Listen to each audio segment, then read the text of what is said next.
Magandang araw! Today's episode is pupunta tayo ngayon sa Wakra Beach. Honestly speaking, ngayon lang naman kami ulit lumabas. Gawa nga ng nakalipas na sitwasyon dito sa Middle East. Ngayon lang din hindi nag-overtime si Jay. Sa dinami-dami ng mga magagandang pasyalan or puntahan, na pagdesisyonan namin na dito na lang kami sa Wakra Beach pumunta. Dahil nga nung last weekend pa ako nagki-crave na gusto kong pumunta talaga sa dagat. O diba ang arte-arte, kala nyo ang cravings lang dahil sa pagkain? No! Gusto ko lang din talaga pumunta sa dagat at kumuha ng mga halaan. O siya, sige, aminin ko rin na nagki-crave talaga ako ng talaba. Paano naman kasi pag bumili ka ng talaba sa market, ang mahal-mahal. Kaya sabi ko, doon na lang tayo sa Wakra Beach. Total free naman, dami pa mapupulot. Native pa. Speaking of talaba, may kwento ako dito guys. Nung first time namin pumunta sa Al Ruiz, nagkalat din talaga ang mga ganun shell. Dati, wala kaming kaalam-alam na talaba pala yun. Sa bandang doon, marami talagang talaba. Nung naalala ko pa nga, nung kumuha ako nun, tapos pinitpit ko lang siya ng bato, tapos tinapon. At dahil curious talaga ako at gusto kong alamin kung nakakain ba yun or hindi, ang ginawa ko, nag-research. Wow ha, may nalalaman pa talaga akong research. And there you go, I found out talaga na nakakain pala yun. At kasali siya sa talaba family na ibang variety, o diba? Pwedeng sabihin na lang natin na talaba ng Qatar or made in Qatar, ganun. Basta yun na yun, basta nakakain siya, promise. Alright, nandito na pala tayo sa Wakra. Kanina pa pala tayo sa Wakra. Ngayon ko lang napansin. Time check, it's past 2 p.m. na pala dyan. Ang ganda-ganda ng weather. Hindi siya mainit, hindi rin siya malamig. Nung una, dito kami nagawi sa My Family Beach. Pero unfortunately, temporarily closed kasi hindi ko alam kung may ginagawang upgrade dyan or ano ba. Pinaibay na lang namin ito hanggang makarating kami sa dulo para doon na lang kami liliko. Ang nakakatawa pa nga, may sumunod pa nga sa amin dyan. Akala na niya siguro open din pero ay wow, mali kaming pareho.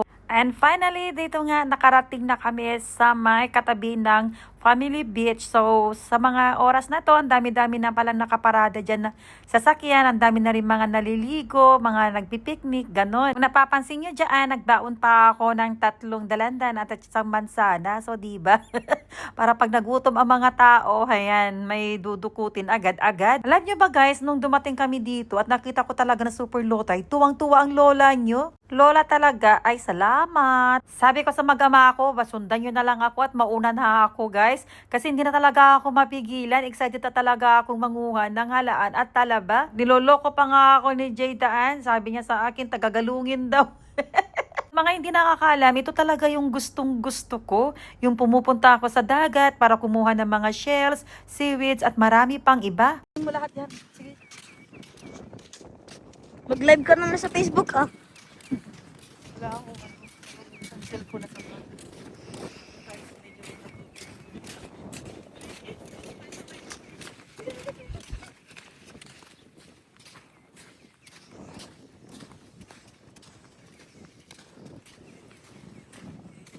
Alam mo. Hindi ka marunong ka na. Yan yung, ganito kukunin natin talaba. Yan. Ah, Ganyan.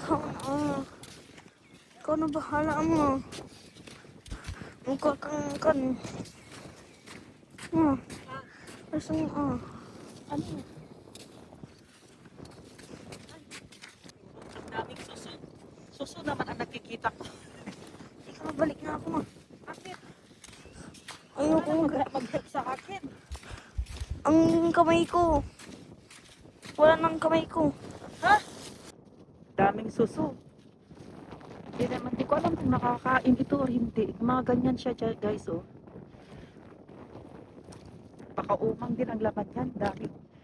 Pero ang target natin is magkuha tayo ng halaan, tsaka talaba. Buti na lang low tide, oh guys. Sa dami din mga kumukuha ng ng mga shells. Kuha tayo isa pero maliit lang. Not bad. Naka 1 point na tayo. So sana marami tayong makuha, oh. Yun, halaan. Cute. Eto, may nakuha tayong talaba. Yun, oh. Yes, talaba ulit guys. Hanap pa tayo. Yan, baka talaba pa to. Yun.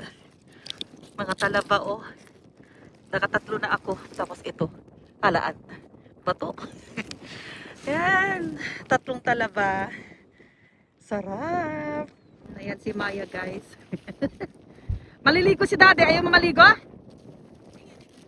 Oo, may mga damit ka man doon.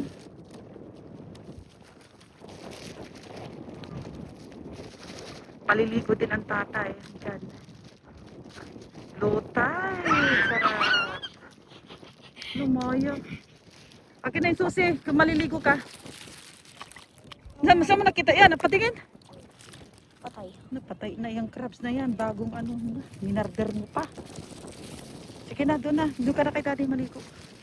Okay, maghanap lang ako ng shields. Yun. Lahat tayo guys. Nagkanat sila yung tagala. Libre nga halaan dito ay. Awat samot tagal-ala guys. May sak. Ang digdigos siya agama. Nakaatuak mo ito na. Nagado nga talabakas da ka ako. Nagda pwede ta. Namamut. Talabakas da kahalaan. Yun. Yun lang guys. Sige, nagado maala. Yun. Dami. Ayan. Super low tide. Aalis na kami guys.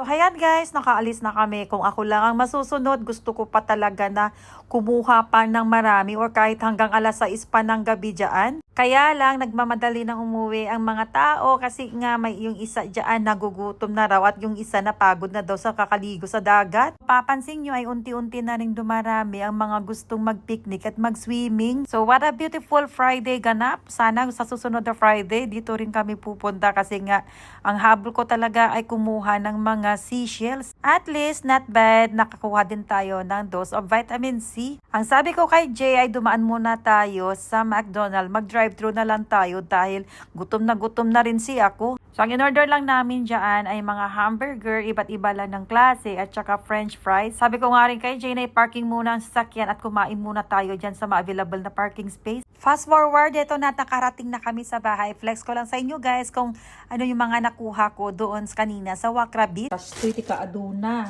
nagaduni o talaba, kun halaan, nagganas ta agala. Libre, manin tikain. Sinaalak ka tayo. Di craving ko. Sprite, o, diba? Hindi lang foodie ang craving. Nagado, dagatit tinaalak. Super fresh. Dati ti si daun ni tata. Talaba. Kasto iti talaba dito yung Qatar. Native da kita. Pudpidutan lang. Nagdadakil ni. Halaan. Gimays manin yours. Nagganas ti agala ko naman.